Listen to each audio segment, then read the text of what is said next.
Je vais commencer en priant, si vous permettez. Seigneur, je suis préoccupé de ce que ta parole demeure applicable dans la vie de chaque personne ici. Il y a, je sais, des croyants qui sont avancés dans la foi. Il y a des croyants qui commencent dans la foi. Il y en a qui cherchent. Alors, Seigneur, ma prière, c'est que ton Saint-Esprit fasse le travail qu'aucun être humain peut faire, de venir parler dans le cœur de chacun de nous et de rencontrer et de répondre aux questions, aux préoccupations et aux inquiétudes, vraiment, de nos vies personnelles. Seigneur, ta parole est vivante et nous avons la conviction que ce que nous allons vivre ensemble, ça va être vivant. Amen. Alors, j'aimerais commencer en disant, est-ce que vous êtes d'accord avec moi qu'on parle beaucoup en dedans de nous? Hein? On se parle. Hein? Puis, des fois, on se chicane. Des fois, on se félicite. Mais en général, on se chicane. En tout cas, souvent. Des fois, il y a une petite voix qui dit « Ben non, tu peux pas faire ça. » Il y a une petite voix qui dit « Si tu fais ça, tu vas blesser quelqu'un. Tu dois rester poli. Ne dérange pas le monde. » Tu sais, il y a toujours une petite voix qui est en train de « gna gna gna gna » puis c'est fatigant, ça. Hein? Et en plus d'avoir cette petite voix-là, on a des sentiments. Ah, je me sens coupable, je me sens pas bien. Je trouve que la vie chrétienne, c'est exigeant. Il me semble qu'il nous en demande tout le temps. Le pasteur passe son temps à demander des affaires. Chaque fois qu'il prêche, c'est fatigant. J'en fais pas assez. Je mérite pas ça. Tu mérites pas ça. Je risque d'être puni par Dieu. Toutes sortes de sentiments intérieurs qui se battent. Et au bout de la ligne, on dit on veut croire en Dieu, on veut croire que Dieu nous aide, etc. Mais au bout de la ligne, on dirait qu'il complique les affaires. Plus je connais Dieu, plus ça devient compliqué. OK? Et tout à coup, nos sentiments sont mixtes. Alors, c'est ça qu'on appelle être sous la loi. Être sous la loi, c'est le big boss qui regarde en bas puis qui t'écrase, là. Avec lequel tu dis, OK, il faut faire quelque chose. C'est de tenter par mes efforts d'être déclaré juste devant Dieu. C'est-à-dire, par mes efforts, Dieu va dire, je suis correct. OK, c'est bon, Daniel, tu as fait une bonne job. OK, c'est bon. Non, tu n'en as pas fait assez, tu devrais en faire un petit peu plus. OK? Et je dois performer, hein, en tentant de me conformer à toutes les lois de Dieu. Il y en a des lois. C'est pas rare que des croyants me disent, moi, je ne veux pas lire la Bible. À chaque fois que j'ai la Bible, j'ai lu 25 lois. Et là, j'écrase. Je ne veux pas toutes lire ces lois-là. Ça me démotive complètement de suivre le Seigneur. OK? Et tout à coup, on a un aspect de Dieu qui n'est pas conforme à lui. Et ça, c'est l'exhortation de Paul qui dit aux Galates, après avoir commencé par l'Esprit, voulez-vous maintenant finir par la chair?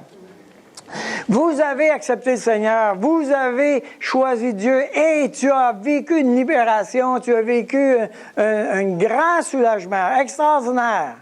Et tout à coup, 5 ans après, j'ai commencé à être pesant.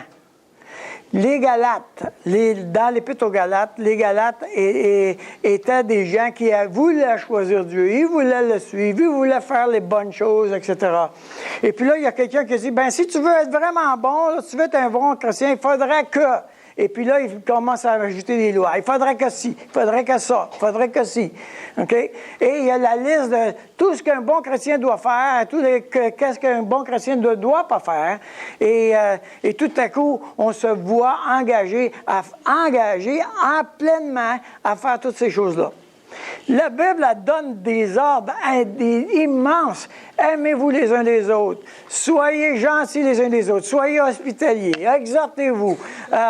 Donne ton manteau. Donne ta tunique. Donne ta chemise. Donne ton offrande. Ça, c'est bon. OK. On la garde. Il y a toute une série d'ordres, OK, dans la Bible. Et il y a toutes sortes de choses que Dieu nous demande de faire. Et au bout de la ligne, tout à coup, moi qui pensais que j'aurais une vie extraordinairement heureuse, j'ai goûté à la délivrance et la paix. Maintenant, j'écrase de plus en plus. Plus je connais Dieu, plus j'écrase. Alors, si tu as des sentiments intérieurs comme ça, j'ai peur de la colère de Dieu. Je crois que Dieu va me rejeter si je ne fais pas tout comme il faut. Je crois que Dieu va m'abandonner si je ne suis pas correct. Je me sens seul, sans Dieu, parce que je ne mérite pas d'être avec Dieu. Et il y a toutes sortes de discours intérieurs, alors je suis sous la loi. Être sous la loi, c'est de tenter de faire ce que Dieu demande pour être approuvé par lui. Je tente de faire ce que Dieu demande pour être approuvé par lui. Si vous pensez que vous avez compris ça, OK, vous viendrez me voir après, je vais vous faire une petite démonstration que vous ne l'avez pas. Parce que ce que je suis en train de découvrir, c'est que les croyants, nous n'arrivons pas à appliquer l'Évangile correctement quand on a un problème. Quand on a un problème, on n'arrive pas à appliquer l'Évangile correctement. Quand on a un problème, on dit « je devrais faire ceci ». Quand on a un problème, c'est « je vais essayer un peu plus ». Quand on a un problème, c'est « je vais aller voir si je peux aller chercher de l'aide ». Tous ces genres de réponses-là est un indicateur qu'on n'a pas compris l'Évangile. Alors, comment éviter le piège de revenir sous la loi? Alors, si vous êtes un jeune croyant, là, vous allez peut-être avoir le sentiment que je parle en bizarre, que j'ai un discours compliqué. Je vous invite à participer aux cellules pour que les vieux croyants vous aident à vous démêler. Et j'espère n'en dire assez aux jeunes pour être capable que vous soyez capable de me suivre, que vous ne décrochiez pas, que vous n'attendiez pas à la fin du message pour dire Amen. OK? Alors, Daniel chapitre 6. Daniel chapitre 6, on va tenter de répondre à cette question-là. Et j'aimerais dire que nous avons, parce qu'on est en train d'examiner tout l'ensemble de Daniel, je veux redire que du chapitre 2 au chapitre 6, c'est Dieu qui donne un message aux nations. Alors, Israël, le peuple de Dieu, a été mis en exil à Babylone. Et maintenant, par Daniel, Dieu parle aux nations, à toi puis moi. Nous, on fait partie des nations. On fait partie des gentils. C'est des païens, des mécréants. Tout ce qui n'est pas juif fait partie de ce lot-là. Alors, on fait partie de ceux-là. Donc, Dieu nous parle à nous. Et la première chose qu'il a dit à nous, c'est à travers un songe. Dieu a donné un songe à Nebuchadnezzar avec la statue, la tête d'or, la poitrine d'argent, etc. Alors, il a donné un songe et Dieu a dit aux nations, c'est moi qui écris l'histoire. Moi, Dieu, j'écris l'histoire. Vous pensez être au contrôle de l'histoire, détrompez-vous. Moi, j'écris l'histoire et je suis en train d'accomplir l'histoire. Alors, si vous pensez qu'on a perdu le contrôle parce que Trump a été élu, oubliez ça. Dieu a le contrôle de Trump aussi. OK? Ça fait du bien de savoir ça.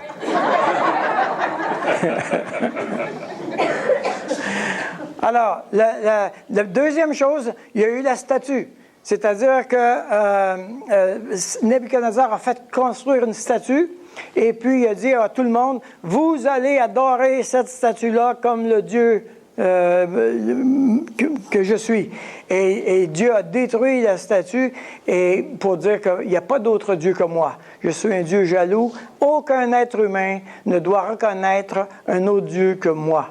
Le troisième, il y a eu un rêve. Et Nebuchadnezzar a un rêve qui dit que pendant un certain temps, ça va aller bien jusqu'à temps qu'il va être déchu, il va perdre sa royauté, il va revenir à lui-même, il va se repentir et il va se convertir à Dieu.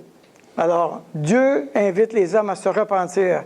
Et le cinquième message, Belchazzar a eu une main qui a écrit sur le mur et Dieu a donné un message aux nations. Moi, Dieu, je résiste aux orgueilleux. L'orgueil est cette capacité, ce désir de faire les choses à sa manière. Je veux faire les choses à ma manière. Je ne plierai pas les genoux s'il pense que je vais m'humilier, jamais de la vie.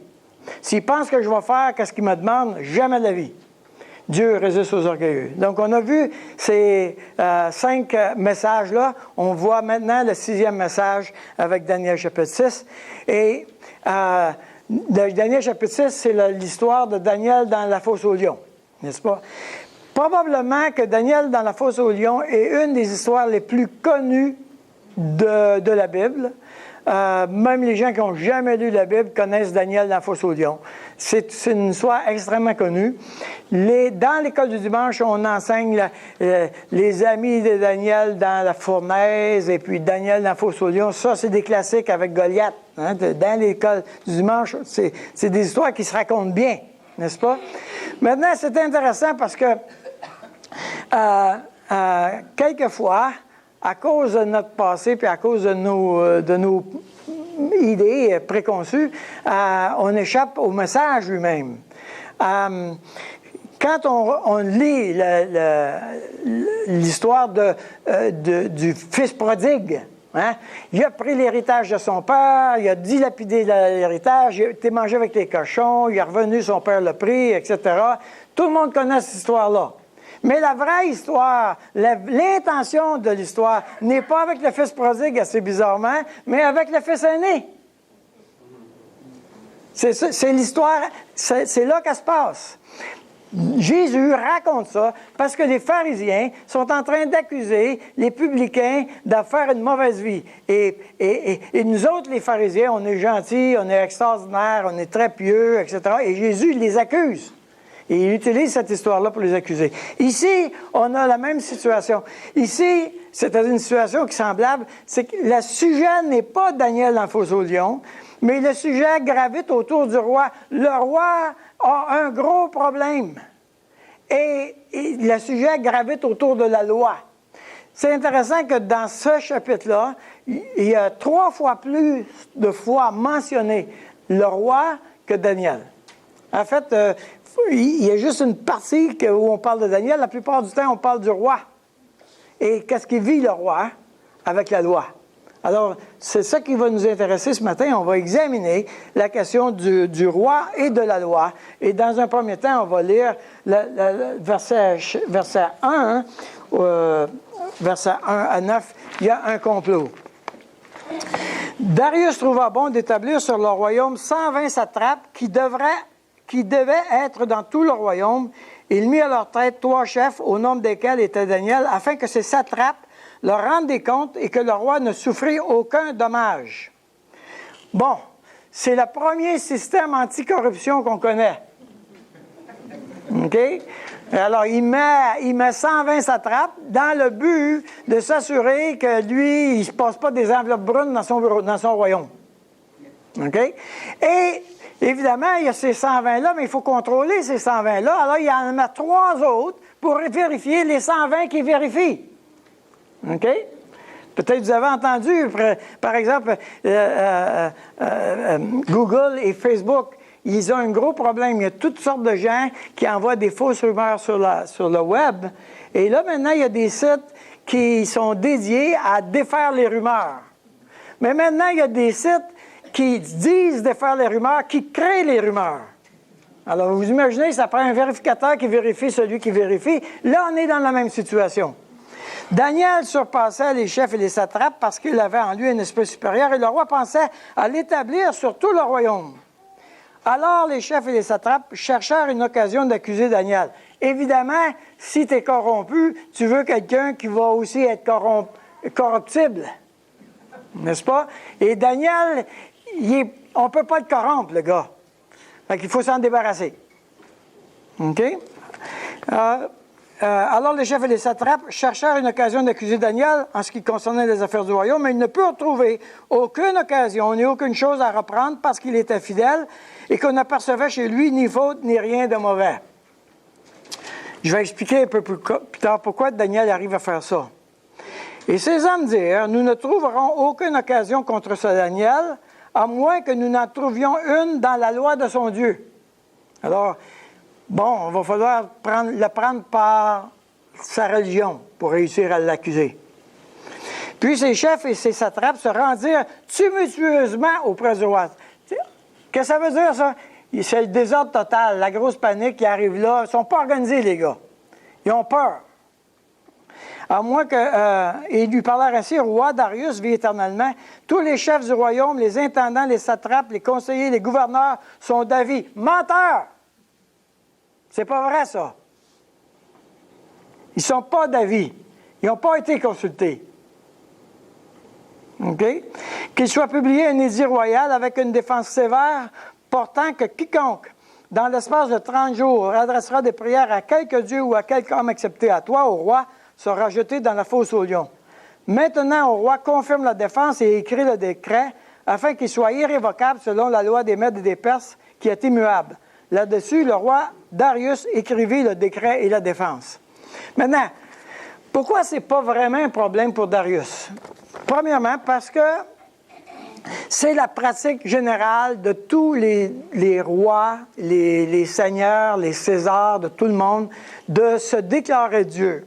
Mais le but était que parce qu'il y a un grand nombre de peuples autour qui ont conquis avec un très grand nombre de dieux, et on n'est pas sûr de leur fidélité, une manière de le faire, c'est qu'on va déclarer que le roi est les dieux, puis que tu dois l'adorer. Donc, ça va unir le royaume, ça va obliger le royaume à avoir une certaine cohésion.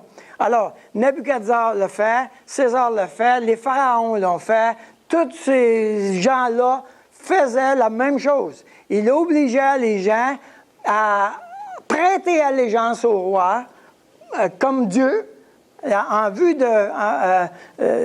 c'est un peu comme un serment de loyauté, on va dire ça de même.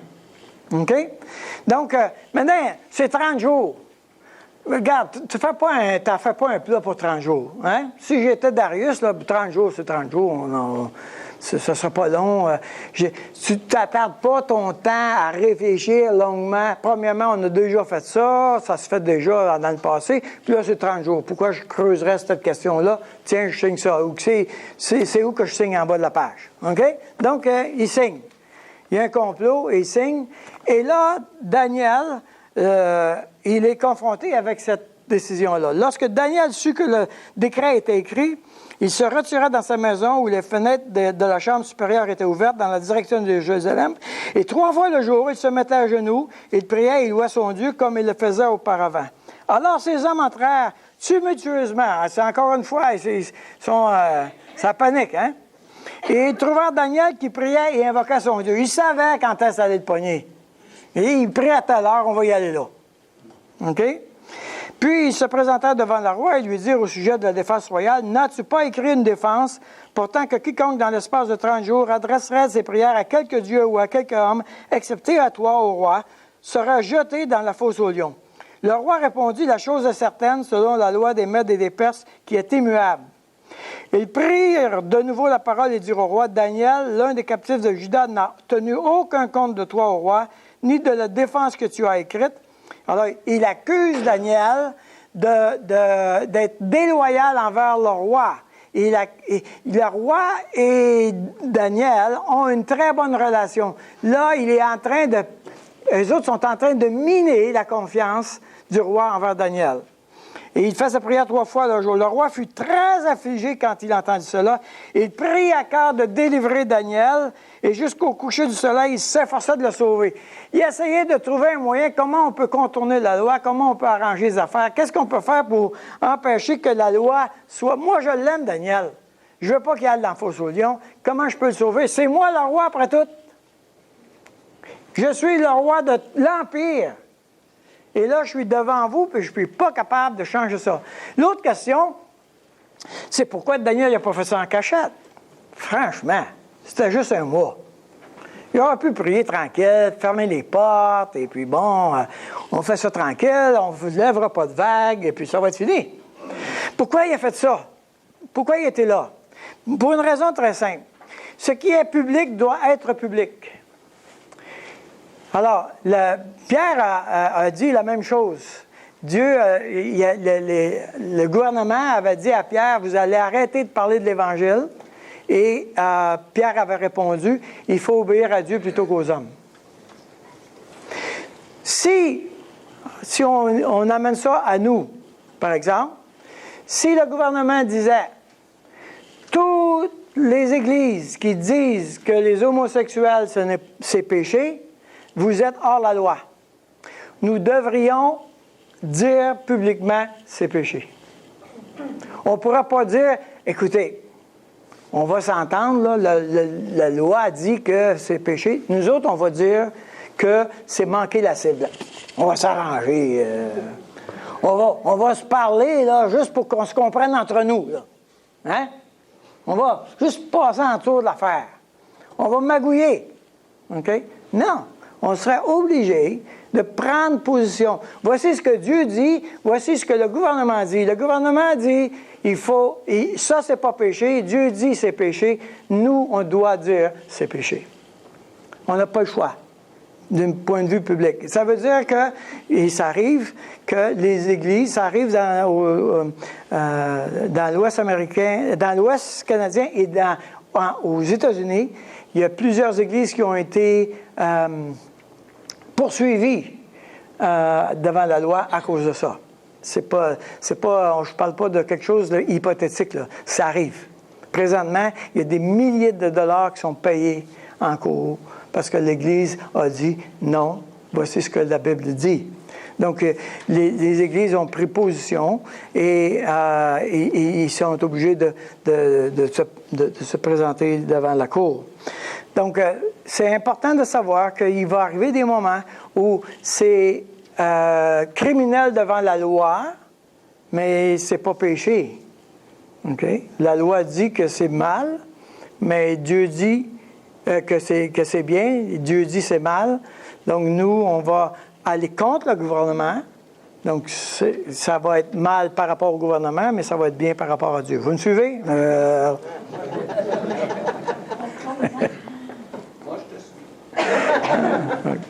Alors, maintenant, ça, c'est le problème de la séparation de l'Église et de l'État. À chaque fois qu'il y a une confusion, quand l'État et l'Église doivent être séparés. Par exemple, on a eu je fais juste une parenthèse, hein, c'est même pas le sujet. Mais, par exemple, on a eu tout un débat sur la prière d'un conseil des villes. OK? Il faut pas prier, etc. Mais moi, je suis d'accord. Je suis d'accord, il ne faut pas prier. OK? Ah, Daniel, t'es pas bien spirituel. Ben, le point est le suivant. C'est que l'État, elle est responsable de faire fonctionner toutes les croyances ensemble et garder le peuple qu'il a à gouverner en paix. Le gouvernement n'est pas là pour établir la morale. Le gouvernement est là pour s'assurer que l'ensemble de ses citoyens fonctionnent ensemble, quelle que soit la conviction qu'il a. Voyez-vous? Vous me suivez? C'est vraiment important, ça. L'Église, elle va prendre une position pour elle-même et elle va la déclarer aux hommes. Voici, on pense que ça, c'est mal. Mais on ne peut pas aller dans la direction d'obliger le gouvernement à faire qu'est-ce qu'on pense. C'est ça qu'on appelle dans le monde musulman les califats. C'est-à-dire que le gouvernement et la religion sont un et tout le monde doit fonctionner selon la loi islamique. Oui? Ça, c'est un califat. La Bible, elle sépare les choses. Elle sépare l'Église et l'État. L'État est responsable de prendre soin de tout le monde sans égard à la morale. Donc, quelquefois, il pose des actions qu'on trouve immorales, mais qui permettent à la démocratie de fonctionner. Et nous avons la responsabilité de déclarer que c'est immoral et aider le gouvernement à faire fonctionner les gens qui ont toutes sortes d'idées ensemble. OK? Mais il y a une différence majeure. OK? Alors, c'est un bon sujet pour la cellule, ça. OK? La loi, verset 15.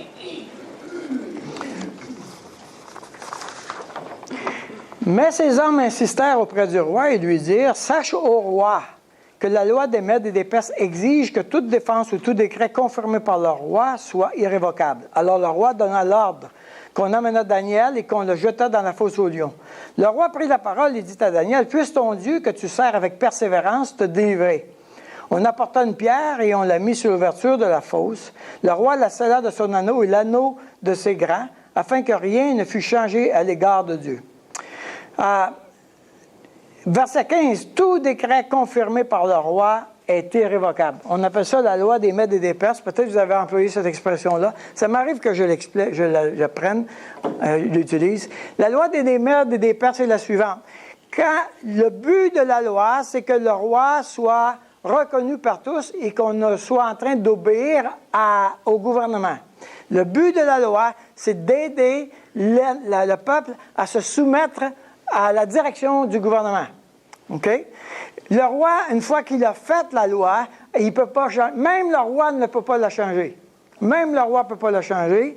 Et elle est immuable. Il n'y a rien à faire. On ne pourra pas l'enlever de là. On ne peut pas la changer, on ne peut pas l'enlever, on ne peut pas l'éliminer. Elle est non discriminatoire. Le roi aimait beaucoup Daniel. Il a essayé de le sauver. Mais même si c'est ton ami, même si c'est ton plus proche, la loi dit il doit payer le jugement de la loi. Et le coupable doit subir la peine. Maintenant, la loi de Dieu est exactement pareille. Le roi doit être reconnu par tous. La loi dit, elle invite tous les hommes à se soumettre à la loi de Dieu pour reconnaître le gouvernement de Dieu.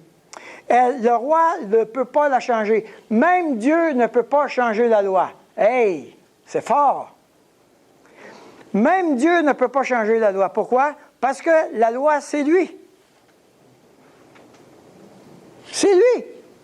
La Bible a dit, la Bible a dit, la loi, elle est parfaite, elle est juste, elle est sainte. Tu peux-tu changer quelque chose là-dedans, toi? Même le roi, s'il veut être fidèle à sa personne, et la loi, elle est fidèle à son caractère, la loi exprime qui il est. Il ne peut pas la changer. Il a dit, tu ne mentiras pas. Il ne dira pas un peu plus tard, « Ah, ben, c'était juste un petit mensonge, je vais être correct pour lui. » Non. Non. Il ne peut pas changer ça. Non, c'est jamais, jamais, jamais. Ça ne se change pas. Elle ne peut pas être enlevée.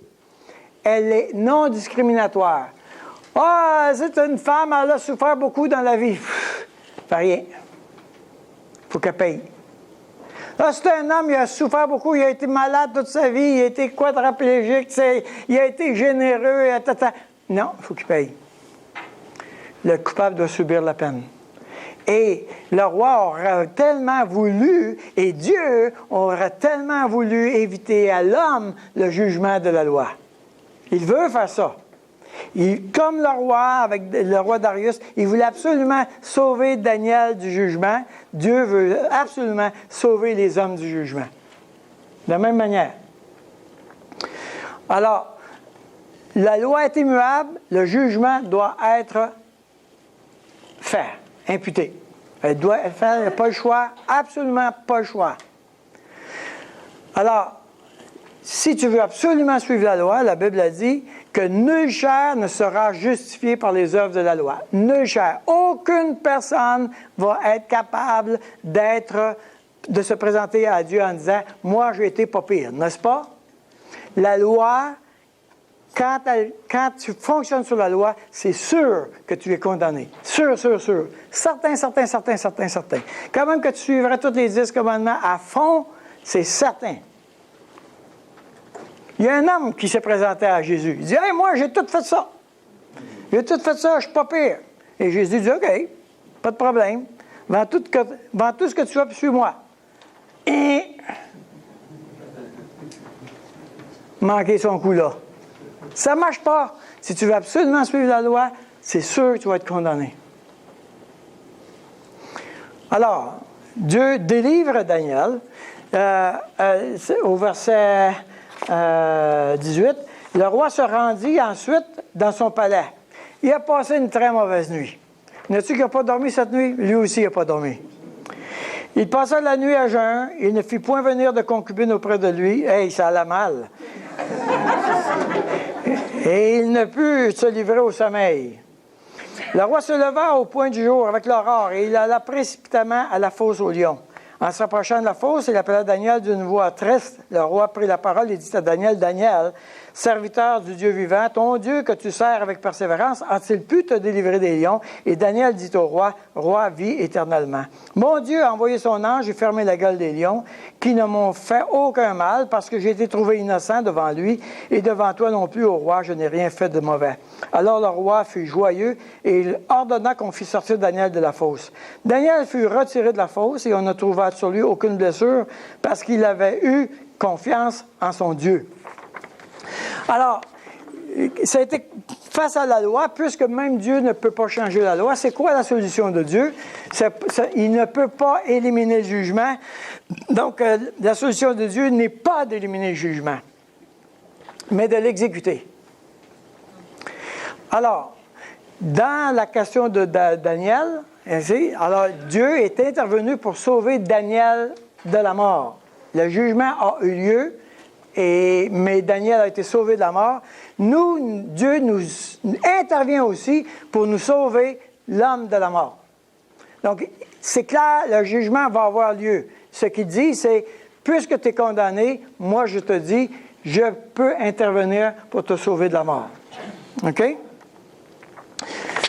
Alors, évidemment, la fameuse question, ça c'est pour les vieux chrétiens, je crois ça, je suis bien d'accord avec ça, tu ne m'apprends rien de nouveau, Daniel.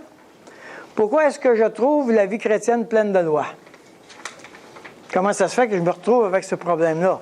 Si je suis d'accord avec l'idée que Dieu, il s'occupe de toute la loi, si je suis d'accord de dire que Dieu a accompli la loi, si je suis d'accord avec tout ça, pourquoi est-ce que j'ai encore ce problème-là dans ma vie? Pourquoi est-ce que j'ai encore cette petite voix-là qui m'accuse, puis qui me sent coupable, puis que je me sens reproché, puis je trouve que je n'ai pas fait assez? Pourquoi ça que ça m'arrive encore? OK? Je suis retourné à mon ancienne manière de vivre. Je vous ai dit, et je le répète, même si nous sommes par défaut programmés pour faire les choses, pour tenter de performer. Quand tu te lèves le matin, okay, tous les paramètres personnalisés ont été effacés, tu es obligé de te reprogrammer sur la grâce. Tu dois reprogrammer ta vie en disant, « OK, Dieu, tu as tout fait pour moi, tu as tout accompli pour moi, et tout ce que tu vas me demander aujourd'hui, c'est toi qui vas le faire pour moi. » Je dois me reprogrammer de même, à tous les matins. Je me couche, le lendemain matin, avant de me lever, je viens de retomber sur l'ancienne programmation. Il faut que j'essaye de faire mon possible. Il faut que je sois un bon chrétien. Il faut que je sois un bon mari avec ma femme. Et il faut que c'est plus rare, ça. C'est plus une femme, il faut qu'elle soit une femme avec son mari. Mais bon. Non. OK. Non, mais... c'est quoi le problème? Le problème est entre la justification et la sanctification. C'est là qu'est le problème pour la compréhension de la justification et de la sanctification. Dans l'Église catholique, OK, c'est précisément le cœur du problème. Quand on dit, je réponds jamais à ça parce que c'est trop compliqué à expliquer, mais quand on dit c'est quoi la différence entre les évangéliques et les catholiques, bien c'est ça. Il y a une confusion avec la justification et la sanctification. Si tu dis ça à quelqu'un qui ne connaît rien de Dieu, c'est quoi ça? Alors, c'est difficile de répondre ça, mais c'est ça la réponse. La réponse, c'est que quand tu fais des choses, tu suis la loi pour essayer d'être agréable à Dieu, pour gagner ses faveurs, OK? Je vais dire une dizaine de chapelets, puis après ça, Dieu il va me dire, oui, je vais aller allumer un lampion. J'ai un compagnon de travail comme ça. Il dit, j'ai parti à une entreprise, je vais allumer un lampion d'une pièce. Parce que pour que Dieu m'aide... Tu vois, je ne sais pas si c'est encore à une pièce, là, mais le point est le suivant, c'est qu'on pense qu'on peut gagner la faveur de Dieu. On pense qu'on peut acheter Dieu en faisant une bonne vie, en faisant ci, etc. Donc, dans toutes les religions, dans absolument toutes les religions, mêlées à toutes, taoïstes, bouddhistes, islamistes, toutes les listes. C'est toujours la même chose. On essaie de gagner la faveur de Dieu, toujours. Mais il y a une différence entre la justification et la sanctification. C'est là que je pense que je vais perdre quelques jeunes nouveaux là, d'entre vous. Si, c'est pas grave, décroche puis repose-toi la tête pendant que je parle aux autres. Là. Comment ça marche? Comment ça marche? Vous vous souvenez qu'Israël était en esclavage en Égypte, n'est-ce pas? Ils étaient esclaves des Égyptiens, ils étaient obligés de faire de la brique, ils ne pouvaient pas rien faire, ils étaient prisonniers. Et Dieu dit, je veux vous délivrer de l'esclavage. Ce que vous allez faire, c'est que vous allez immoler un agneau, vous allez prendre le sang de l'agneau et vous allez le mettre autour de la porte. Et quand l'ange de l'Éternel va venir, s'il voit le sang, il va vous épargner. Autrement dit, le jugement va avoir lieu, c'est sûr, pour tout le monde. OK? Mais, s'il y a le sang de l'agneau, vous allez être épargné. Donc, c'est la grâce de Dieu. Donc, on se comprend. On va bien jusque-là. OK? Maintenant, ils sortent de là, ils traversent la mer Rouge, ta. Quand est-ce qu'ils ont la loi? Ils l'ont au Mont Sinaï. OK? Ils ne l'ont pas avant de sortir en Égypte. Il n'a pas dit, voici mes 10 commandements, si vous faites ça, on va vous sortir d'Égypte. Il n'a pas dit ça. Il a dit, je vous sors d'Égypte et après, je vous donne la loi. Okay? Quand on pense de la justification, c'est le point. Je recule, OK? Je recule. Quand on parle de la justification, on est en train de dire Dieu délivre tous les hommes de l'esclavage et il le fait gratuitement, sans condition. Accepter l'agneau, le sang de l'agneau. Mais une fois que j'ai été délivré, là, il me donne la loi.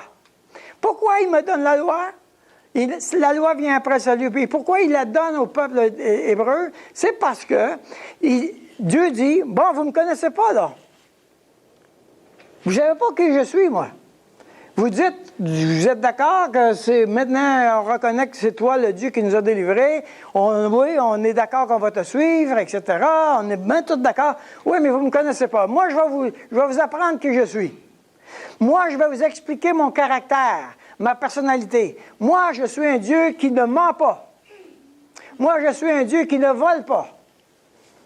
Moi, je suis un Dieu qui ne convoite pas. Moi, je suis un Dieu qui honore. Moi, je suis un Dieu qui me soumet. Voici à quoi je ressemble. Et si vous, qui êtes créés à l'image de Dieu, vous choisissez de me suivre, vous allez prendre ces règlements-là, ces lois-là, et puis ça va vous aider à devenir de plus en plus semblable à moi.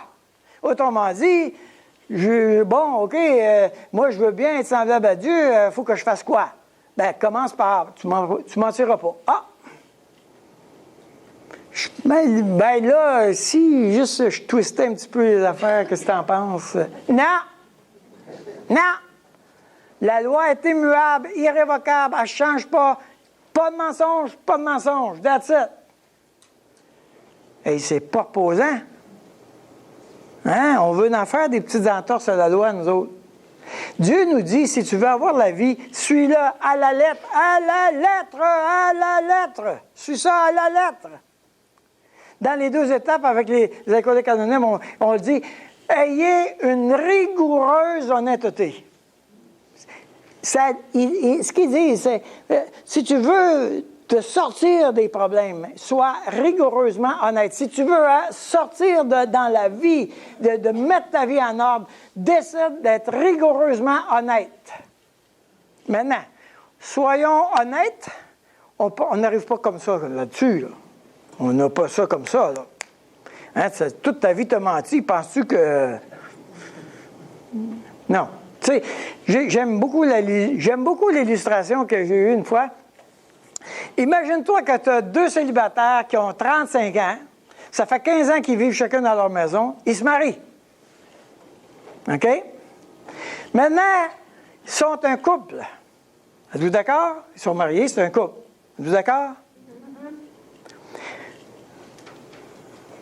Seriez-vous d'accord pour dire qu'ils ont chacun leurs petites habitudes? Oh oui.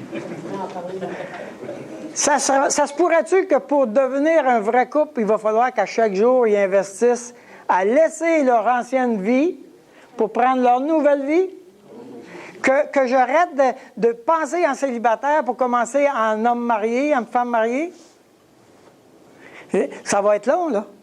Hein? Je suis encore en train de me pratiquer, moi. 40 ans après. 42 ans. OK. Oui, 42 ans après. OK? Dieu dit, voici la loi, elle est parfaite. Je vous demande de vous y conformer et bien conscient que, écoute, j'ai fait ça toute ma vie, de faire ça à ma manière, ça n'arrivera pas du jour au lendemain. Pour cette raison, il y a la croix où je vais confesser mon péché, pour nettoyer ça tout au long, n'est-ce pas? Mais la justification, c'est au moment où je me marie. Je me marie, le couple se marie, il est justifié. Maintenant, c'est une nouvelle identité, il est un couple marié. C'est plus deux personnes célibataires. Maintenant, quand j'accepte le Seigneur, je suis justifié, je suis un enfant de Dieu. Je suis un enfant de Dieu. J'ai changé d'identité. OK? Mais ça fait bien des années que je fais ça à ma manière. Donc, maintenant que je suis marié avec Dieu, il va falloir que j'apprenne à vivre avec lui. Et là, c'est la sanctification. Donc, la loi vient après le salut. OK? Donc, la justification, c'est d'être déclaré juste, et la sanctification, c'est de devenir de plus en plus juste. Le but de la loi, pour les croyants, est d'indiquer le chemin en vue de devenir semblable à lui. C'est ça le but de la loi. Le but de la loi n'est pas de t'écraser, de te rendre la vie impossible, d'empoisonner ta vie parce que tu n'arrives pas à tout faire. Le but de la loi est de t'aider à comprendre qu'est-ce qui va faire que je suis de plus en plus semblable à Dieu. OK? Alors, si on pense à la loi par rapport au peuple de Dieu, le roi a été reconnu. Si la loi, le but de la loi, c'est que le roi doit être reconnu. Vous devez reconnaître que c'est le roi de tous. C'est le but de la loi. Le roi doit être reconnu et le roi a été reconnu. Le roi ne peut pas changer la loi et le croyant désire suivre la loi. La loi ne change pas et le croyant ne veut pas la changer. Elle est non discriminatoire, même si tu es très gentil et tu as de l'or en barre. Non, un péché, c'est un péché et le coupable doit subir la peine alors que la peine Dieu a déjà intervenu pour nous. OK? Alors, le jugement. Au verset 24, le roi ordonna que ces hommes qui avaient accusé Daniel fussent amenés et jetés dans la fosse, eux, leurs enfants et leurs femmes, et avant qu'ils fussent parvenus au fond de la fosse, les lions les saisirent et brisèrent tous leurs os. Alors, à ceux qui voulaient absolument faire fonctionner une loi, elle est revenue contre eux-mêmes. Elle est revenue contre eux-mêmes. Alors, la question qu'on doit se poser, c'est, bon, on a parlé de la loi par rapport aux croyants.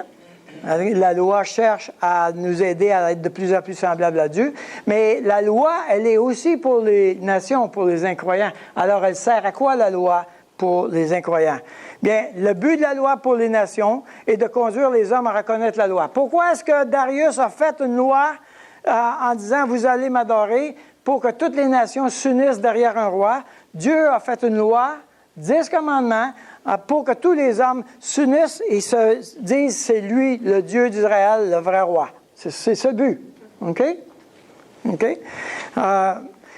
Alors, nous savons que tout ce que dit la loi, elle le dit à ceux qui sont sous la loi, afin que tous bouches soient fermées et que tout le monde soit reconnu coupable devant Dieu. La loi, c'est la loi, il va y avoir un jugement et tout le monde va vivre le jugement. Tout le monde! Tout le monde! Alors, toutes les nations seront jugées selon la loi de Dieu et aucun homme ne peut se libérer du jugement de la loi. OK?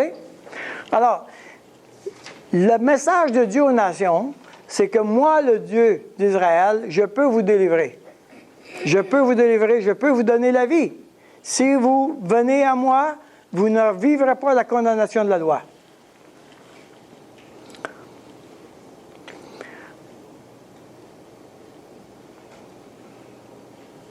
Une petite histoire.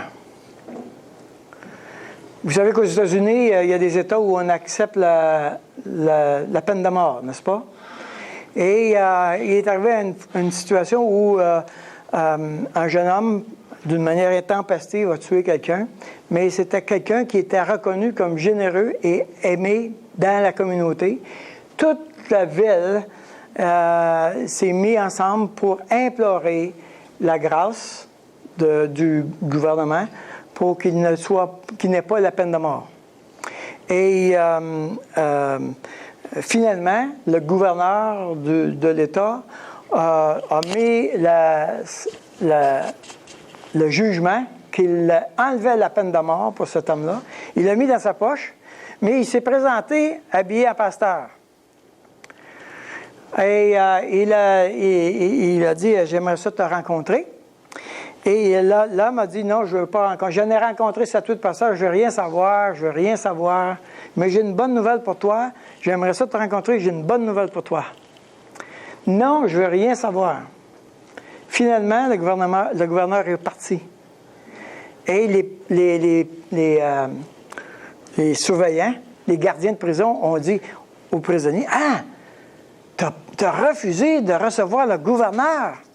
Il s'en venait pour te dire que ta peine avait été enlevée. » Et évidemment, il a écrit au gouverneur en disant « Je m'excuse de ne pas vous avoir reçu. » Et le gouverneur a dit « J'ai déjà vu cette question-là. Je ne reviens pas sur ma décision. » Et dans ses dernières paroles, ils ont demandé « Qu'est-ce que tu aimerais dire au monde? » Et il a dit « Je ne meurs pas parce que j'ai tué quelqu'un. Je meurs parce que j'ai refusé de recevoir la bonne nouvelle. »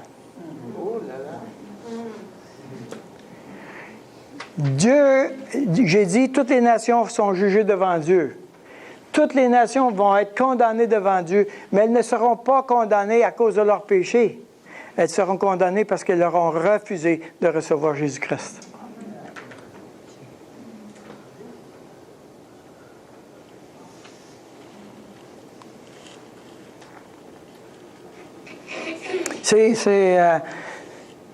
La loi, elle est parfaite. N'est-ce pas? Et évidemment, la conversion, les théologiens, certains théologiens parlent que Darius se serait converti. Après cela, le roi Darius écrivait à tous les peuples, à toutes les nations, aux hommes de toute langue qui habitaient sur toute la terre, que la paix vous soit donnée avec abondance. J'ordonne que, dans toute l'étendue de mon royaume, on ait de la crainte et de la frayeur pour le Dieu de Daniel. Hey, ça serait-tu le fun? C'est le gouvernement canadien écrivant à tous les citoyens en disant « Là, j'aimerais que vous sachiez que le Dieu des évangéliques, c'est extraordinaire. » Hein? Ça serait le fun, hein? Ça ne changerait rien. Pourquoi? Parce que ça demande que chaque personne fasse un choix pour Dieu. Hein? J'ordonne que dans toute l'étendue de mon royaume, on ait de la crainte et de la frayeur pour le Dieu de Daniel, car il est le Dieu vivant et il subsiste éternellement. Son royaume ne sera jamais détruit et sa domination durera jusqu'à la fin. C'est un roi qui dit ça, là.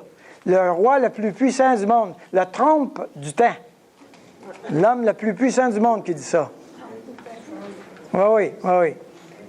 Hein? C'est lui qui délivre et qui sauve, qui opère des signes et des prodiges dans les cieux et sur la terre. C'est lui qui a délivré Daniel de la puissance des lions. Et Daniel prospéra sous le règne de Darius et sous le règne de Cyrus le Perse. Daniel a environ 80 ans à ce moment-là. Alors, c'est quoi le dernier message aux nations? Après ça, on va aller au message d'Israël, à Israël. Le dernier message aux nations, c'est « Oui, il y a une loi, la loi ne peut pas changer, mais moi, Dieu, je l'accomplis. »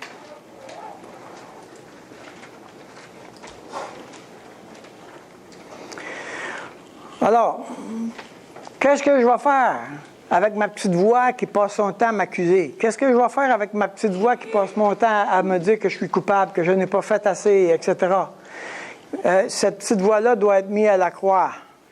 Je dois dire, ça c'est un mensonge, tout était accompli. Christ a tout accompli à la croix, cesse de t'accuser, s'il vous plaît. Vis en personne libre. Tu es totalement libéré de toute condamnation. Il n'y a plus de condamnation. OK? Donc, je dois fonctionner avec la confiance que Dieu va le faire pour moi aujourd'hui. Il l'a fait pour moi dans le passé et il va le faire pour moi dans l'avenir.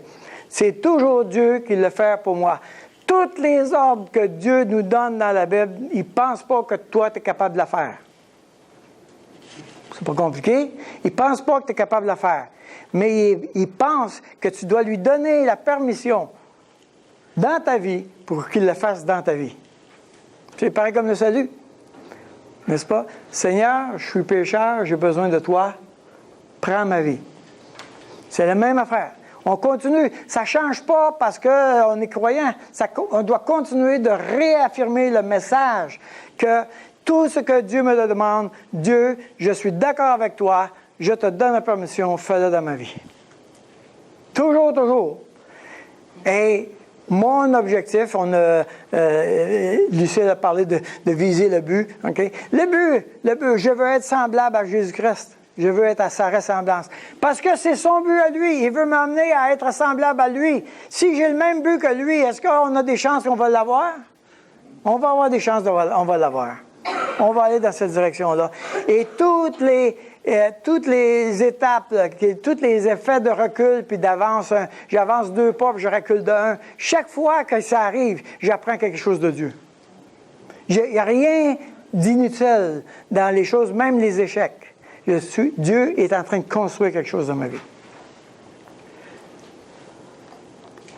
Mais je dois vivre libre. C'est pour la liberté que Christ vous a franchi. C'est ça que Paul dit. C'est pour la liberté. Ne permettez à personne de vous mettre sur une autre loi. Ne acceptez personne qui vous dise quoi faire. Bon, vous allez faire les offrandes pareilles, là, mais bon. Non. J'agace avec ça. C'est pas parce qu'on a un problème avec les offrandes, c'est parce qu'on n'a pas de problème. C'est pour ça que je vous agace. En tout cas, moi, j'en ai pas.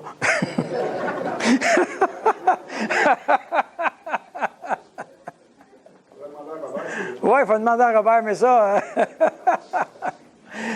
mais le point, c'est qu'on veut vivre en personne libre, sous aucune contrainte, sinon que de se laisser guider par le Saint-Esprit. Lui, il va faire le travail. Vraiment. Vraiment. Je racontais cette semaine... faudrait que j'arrête, hein? Annie-Claude a dit oui. Non? OK. Je vais dire ça. Juste 2 minutes. Je racontais cette semaine que quelquefois, comme Église, quelquefois, on s'en met des règlements. Par exemple, la Bible a dit il ne faut pas que le croyant se marie avec un inconverti. Bon, la Bible a dit ça. OK. Maintenant, là, les Églises vont dire OK, comment on va faire ça? On va dire il ne faut pas que les jeunes croyants fréquentent des incroyants. OK? On va leur dire de ne pas se fréquenter. Là, ouais, mais ça reste quand même qu'il y a des risques. On va dire il faut que les jeunes croyants fassent des activités entre croyants seulement. Voyez-vous le point? Hein? On rajoute un règlement après l'autre, n'est-ce pas? On n'en finit plus. OK? Non. Je veux permettre au Saint-Esprit de me créer une conviction dans le cœur. Et je veux enseigner à mon enfant à créer une conviction dans son cœur. C'est tout. Si on continue à rajouter des règlements, on va mourir sous les lois. On est là pour la liberté. Je prie que Dieu nous... Moi, ma prière, c'est que cette Église soit totalement libre et totalement au repos. Qu'on ne fasse rien. Ça, c'est un de mes objectifs le plus grand. Que Dieu nous permette que cette Église ne fasse rien. Nous, on ne fait rien. C'est juste Dieu qui fait les choses pour nous. Êtes-vous d'accord avec ça? On va laisser Dieu faire les choses pour nous. Ça, c'est reposant. Hein? Ça, c'est reposant. Moi, j'aime ça comme ça. C'est un bon programme. Hein? Dieu veut faire l'œuvre dans nos vies. Et on veut lui laisser faire. Moi, j'ai confiance que quand le peuple de Dieu désire être semblable à Dieu, il s'en va dans la bonne direction. Il s'en va dans la bonne direction. Je n'ai pas à avoir peur. Je n'ai pas besoin de contrôler le peuple de Dieu. Hein? Comme pasteur, vous allez faire ci, vous allez faire ça, vous allez faire ci, vous allez faire... J'étais de même un peu avant. J'ai déjà fait ça. C'était mal. Péché. Mortel. Ça me rattrape, hein?